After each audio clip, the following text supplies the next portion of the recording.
Too many gun owners still buy on brand names and sexy marketing, and that's how you end up overpaying for guns from companies that are barely alive. What's up, and welcome to my channel, Texas-born and mag-dump raised. And today we're talking about 6 gun brands that are on life support. We're covering everything from budget pocket pistols and carry guns to AR-style rifles and old-school hunting rigs that used to be legends and now are one lawsuit or bad quarter away from the grave. This list is for normal folks, new shooters, concealed carriers, home defense dads and moms, and anybody trying to stretch every dollar at the gun counter without getting burned. By the end of this video, you'll know which names might leave you stranded on parts and warranty, where the hidden value still is, and how to keep your money working for real, practical performance instead of nostalgia. Before we start naming names, you've got to understand how gun companies actually die in 2025. It's not always because they suddenly forgot how to build a decent rifle or pistol. These days, a brand can be shooting fine on the range and still get strangled by lawsuits, ATF rule changes, or a market flooded with cheap clones. Cities are suing manufacturers. Blue states are squeezing factories with taxes and gun laws. And buyers want Gucci performance at budget prices. When all that hits at once, it doesn't matter how nostalgic the roll mark feels, the math stops working. That's the common thread with the 6 brands we're about to walk through. Some were legends, some were internet darlings, a couple were always sketchy, but every one of them is either dead, chopped up and sold off, or limping along as a totally different animal behind the same logo. Keep that in mind as we kick off the list at number 6. At number 6, we've got Polymer 80, the DIY king of the ghost gun era.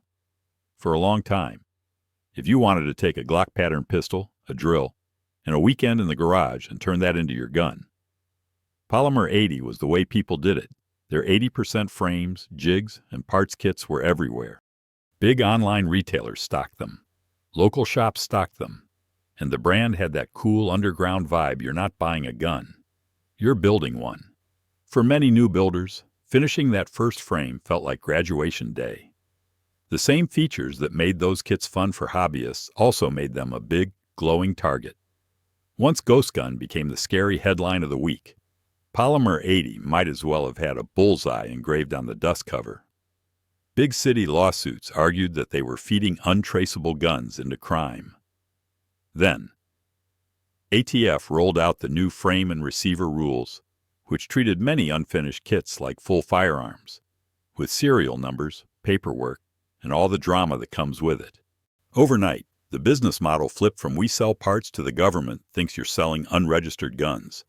Retailers bailed, court cases stacked up, and legal bills started eating money faster than they could sell jigs. By the middle of this decade, the company was basically done. The website went quiet, operations wound down, and people started talking about Polymer 80 in the past tense. If you've got their parts in the safe, you're not holding a growth stock. You're holding a relic from a short, wild moment when DIY pistols were mainstream before the hammer came down. Sliding into number 5, we've got Windham Weaponry, which is basically Bushmaster's spiritual sequel. When the original Bushmaster got sold off and production left Maine, the old boss, Richard Dyke, pulled the band back together and said, "Fine, we'll build our own AR shop." That turned into Windham Weaponry, same town, many of the same workers, and AR-15s that felt exactly like the pre-corporate Bushmasters a lot of us trusted. For years, that formula worked. You got American-made rifles with good fit and finish, solid accuracy, and a blue-collar story that actually meant something. The problem wasn't that Windham Weaponry forgot how to cut barrels. The problem was that the AR market turned into a race to the bottom. Once Palmetto State Armory, Ruger, and half the internet started dumping perfectly serviceable rifles for hundreds less, it became tough to convince a new shooter to pay premium money for a warm, fuzzy feeling. After the COVID gun rush cooled off and demand tanked, Windham got squeezed from every direction: higher costs, softer sales, and a customer base that had already panic-bought their ARs. In 2023, they closed the doors, laid off the crew, and auctioned off the operation. New ownership has since brought the lights back on, so technically the brand is alive again. But it's not the same family rescue project it started as. If you've got an early Windham in the safe, that's a slice of the original story. The new chapter still has to prove it belongs in a sea of cheap black rifles. At number 4, we've got Remington, and this one stings a little. For generations, that name meant serious business. A Remington 700 in the deer camp and a Remington 870 by the bed were about as American as it gets. The Ilion plant in New York had been stamping out guns since the 1800s. If your granddad hunted, odds are he touched something with that roll mark on it. Then the last decade turned into a slow-motion car crash. Bad management, huge piles of debt, and shifting markets were already chewing on the company before the lawsuits really kicked off. Remington Outdoor Company went bankrupt in 2018, struggled back to its feet, and then hit the wall again in 2020. When the judge finally banged the gavel, the brand didn't get saved, it got parted out. Vista Outdoor scooped up the ammunition side, so the green and yellow Remington ammo boxes you see now are from a completely separate company. The actual firearms business got sold to a different group and restarted as Remarms. On paper, that means the classics survive. You can still purchase a new Remington 700, a new 870, and they can run just fine. But spiritually, it's no longer a single continuous family tree. It's 2 bankruptcies, a bunch of lawyers, and spreadsheets deciding who gets what intellectual property. The Sandy Hook settlement was the nail in the coffin of the reputation. However you feel about the legal theory, cutting a massive check and being painted as the villain in every national headline left a stain that doesn't wash off easily. Then you get the final twist, Remarms reopening the historic Ilion plant, only to announce later that they're shutting it down and moving everything to Georgia. 2 centuries of gun-making in the same town, gone because the cost, the politics, and the numbers don't work in New York anymore.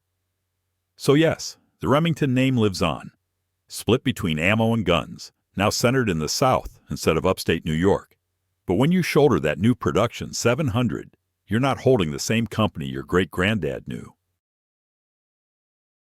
You're holding the survivor of a brutal corporate autopsy that barely saved the logo. Rolling into number 3, let's talk about Watchtower Firearms, the flashy new kid from Texas that tried to skip straight to the big leagues. On the surface, they checked all the boxes: veteran-owned branding, slick high-end AR platforms, precision rifles, and some custom-style 1911 and 2011 type pistols. They bought F1 firearms, crafted wild-looking builds, and filled social media with guns that looked ready for a photo shoot before they ever hit a range. The problem is, the premium rifle and pistol space is already full of killers. You're not just competing with bargain bin rack guns, you're standing next to Daniel Defense, Staccato, Wilson Combat, and a whole crowd of boutique builders that have already proved themselves through classes, matches, and hard use. At that price point, shooters expect boring reliability, tight fit and finish, realistic lead times, and a customer service team that answers the phone. When the post-pandemic buying frenzy cooled and the easy money dried up, Watchtower's weak spots started to show. Complaints about long waits, shifting timelines, and inconsistent quality popped up online. Then the financial side caught up. They landed in bankruptcy court trying to restructure, sell assets, and relaunch under a more defense-focused banner. Depending on when you bought, your rifle might be excellent, or you might be holding a very expensive souvenir from a brand that's still trying to figure out what it wants to be when it grows up. At number 2, we've got Jimenez Arms and its sequel, JA Industries, which are basically the modern face of the old Ring of Fire cheap gun cluster. For decades, a small circle of companies around Southern California pumped out tiny zinc frame pocket pistols that sold for less than a decent dinner. Jennings, Ryko, Raven, and eventually Jimenez all lived in that world. You'd see their guns in pawn shops and gun shows everywhere. The pitch was simple. It's a gun, it's cheap, and it will probably go bang. On the range, though probably isn't what you want. These pistols built a reputation for being finicky, breaking parts, and having safety systems that didn't exactly inspire confidence. Add in the fact that they showed up over and over in crime gun stats, and the brand was already in the doghouse. When big cities started suing over trafficking pipelines, Jimenez Arms got dragged into court. support took heavy hits and finally folded. The same owner attempted to revive the brand under the JA Industries banner, but with that much baggage and ATF heat, distributors peeled off and the brand faded back into meme status. Today, if you see one of these pistols on a table for under $200, you're not looking at an underappreciated gem. You're looking at a gun from a company that already burned through its second chance. Taking the #1 spot, we've got Cobra Enterprises and their little Derringer-style pistols that just refuse to leave the past. If you flip through gun magazines in the early 2000s, you saw them everywhere, tiny two-shot Derringers and pocket pistols that looked like they wandered out of an old Western and were priced so low it felt like a typo. They bought tooling and designs from other dead Ring of Fire companies and kept the ultra-cheap handgun train rolling. The problem is, in a world where a Ruger LCP or Taurus G3C doesn't cost much more, there's no excuse for a defensive gun that feels like a coin toss.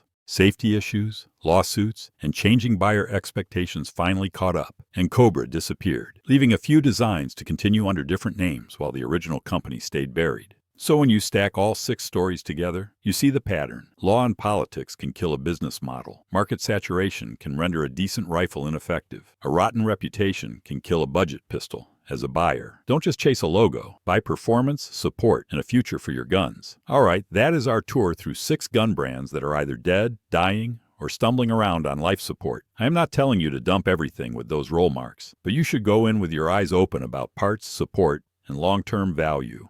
The big takeaway is simple. Do not fall in love with logos. Fall in love with performance and companies that actually pick up the phone. Drop a comment if you own anything from this list. Hit like, subscribe, and I will see you in the next one. Stay safe, train hard, and buy smart.